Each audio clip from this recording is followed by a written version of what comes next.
The ident of our production company is a gun and a rose. We created the logo as it represents the genre of our teaser trailer. The gun is used to portray the violence and corruption from the 1920s to the 1940s, and the black rose to represent how the femininity and innocence of the character Frank is corrupted. We have chosen our company's name to be LKNV Productions because it's the initials of the members in our production group, and we decided to keep it short as the main focus should be on the logo. We chose to use the font Ronana, which is quite a simple font as we did not want it to overpower our ident. We used the color white so it stand out against the black, yet once again not overpower our ident. We used the desaturation tool on Final Cut Pro to make the gun black and white, to fit in with our theme of a classic black and white gangster movie. For our teaser trailer and the construction of it, we had to use various media technologies in order to create a trailer which would prove successful and relevant to our genre. The media technologies we used were Photoshop, Final Cut Pro, and Motion. Our first software was Motion. Motion is a software where you can add special effects to specific video clips. Motion has many tools available, which lets you choose a specific effect that you believe is relevant to what you are looking for. The print screen that is visible at the moment is all the different functions that Motion has. As it was our first time using Motion within our media productions, we had to ensure that we used it correctly to avoid any problems which may appear in our final trailer. Using the software, we created a smoky background, which we would input for our tilting shots during the trailer.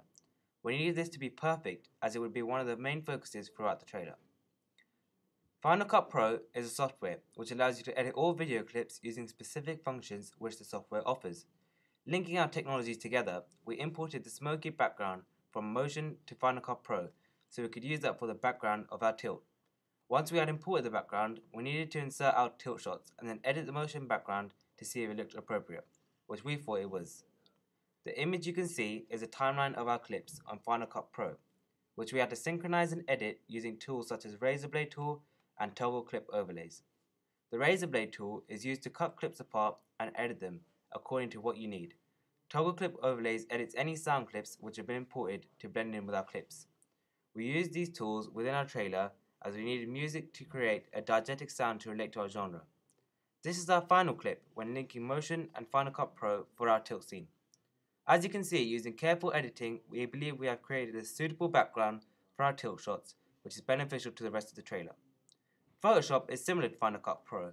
However, instead of editing video clips, it is used to develop images with effects and much more. The image displayed is the final production of our poster, which we would use to promote our movie to our specified target market. For our poster and magazine, we use a number of specific tools so we can gain the correct effects and visuals to create an appealing portfolio. The tools we used were Clone Tool to copy a certain part of the image to another area so it matches. The Lasso tool was used to manually cut around certain items to blend in with other visuals. The Magic Wand tool was used to delete additional parts of the image which was not required. The Eraser tool was used to edit around the image we imported so we could have the perfect angles for visuals on the poster and magazine. The Text tool was used to input text on our ancillaries. Within our poster, we gain an image of the US dollar. However, to relate it to our production, we used the Lasso tool to delete the original image of the US president and replace it with our actress Larissa, who was our main character, Frank. The Clone tool was used to copy the background of the dollar on top of writing we did not want to include on the poster. The Magic Wand was used to delete areas of the main image, which was the US president, as we needed the right amount of space to include Frank. At first, when deciding a location for the tilted section, which was to be our main part of our teaser trailer, we chose to find a wooden background as we thought it would add to the classic genre. Also, initially, we used a handheld camera to record this scene. However, after looking back on it, we decided that overall it looked amateur and the background did not match our genre. Therefore, after some consideration, we believed that we could test the lighting as well as practice for the tilted section in a green room. It clearly shows that the camera work and the camera quality is not up to high standard. This is due to the fact that this shot was still not taken on a tripod. After realizing that we needed to improve the camera work, a tripod was used.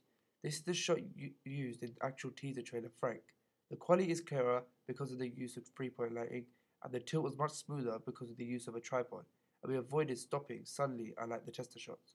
Also, we decided to modify the speed to a slower pace to create a more dramatic effect and suspense. Hi, I'm Larissa Saddle and I'm the actress from Frank, and today I'll be interviewing Jyoti Metla, who's also a fellow media student and also a part of the top target population that Frank is aimed at. So Jyoti, what would you rate the teaser trailer Frank from 1 to 10, 10 being the highest and 1 being the lowest? I would give it an 8.5. And what era, based on the teaser trailer alone, would you believe that Frank is based? I think it's based in the 1920s. It's obviously not modern because of the whole black and white and the blinds and stuff, so yeah, I think it's the 1920s. And what would you say was your favourite part and why? I like the scene in the office where Frank confronts the other gentleman because it gives this whole, the build-up of the tension, especially being in an office and having the blinds and the cigar, it takes you back to that era. What would you think could be improved on and why?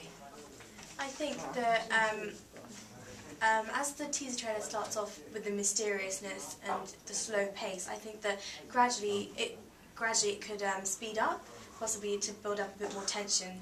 So fast Yeah. paced, okay.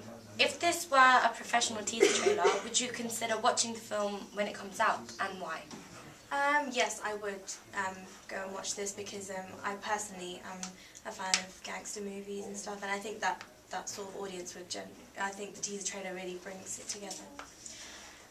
Looking at the poster for Frank, if you had never seen it before, or well, the teaser trailer and never heard of the film, what about the poster would intrigue you to watch Frank? I think that overall being a different sort of poster and breaking the typical conventions, I think that being a dollar sign, it really brings the audience in because it automatically lets you know that it's about money and a bit of corruption and stuff, especially having a rhetorical question that sort of lures the audience in, so it makes me want to watch that. Yeah.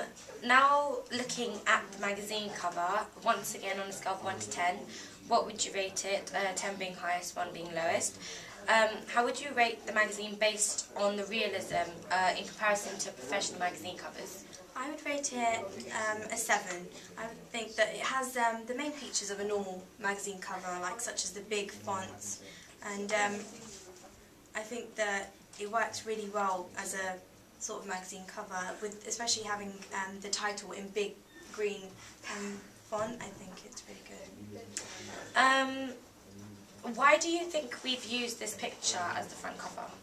I think that giving it a bit of a twist, so making it a bit modern with the whole glittery hat and especially a bit of feminism as well.